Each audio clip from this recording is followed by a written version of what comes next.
پیارے بچوں، ایک دفعہ گرمیوں کے موسم میں ایک کوا بہت دور سے اڑتا آ رہا تھا۔ اس دن بہت گرمی پڑ رہی تھی اور کوے کو بہت پیاس لگ رہی تھی۔ وہ پانی کی تلاش میں ادھر ادھر اڑتا پھر رہا تھا۔ وہ اڑتا اڑتا ایک باغ میں جا پہنچا۔ وہاں اسے پانی کا ایک گڑھا نظر آیا۔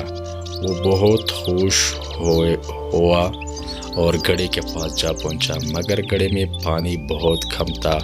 اس نے پانی پینے کی بہت کوشش کی، لیکن اس کی چونچ پانی تک نہ پہنچ سکی۔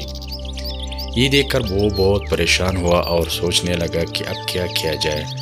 اچانک گڑھے کے پاس اس کو کچھ کنکریاں پڑی نظر آئی۔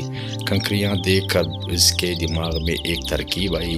وہ اڑ کر کنکریوں کے پاس گیا اور ایک کنکری اپنی چونچ میں ڈال کر گھڑے کے پاس آیا اور اسے اس میں پھینک دی۔ اس طرح وہ ایک ایک کر کے کنکریاں اٹھاتا رہا اور گھڑے میں ڈالتا رہا۔ یوں پانی آہستہ آہستہ اوپر آتا گیا۔ جب پانی اوپر آ گیا تو کوے نے جی بھر کر پانی پیا اور اڑ گیا۔ اس طرح کوے نے اپنی ذہانت سے پیاس بجھا لی۔ تو پیارے بچوں، اس کہانی سے ہم نے کیا سیکھا کہ اگر ہم محنت کریں اور ہمت نہ ہارے تو مشکل سے مشکل کام بھی کر سکتے ہیں۔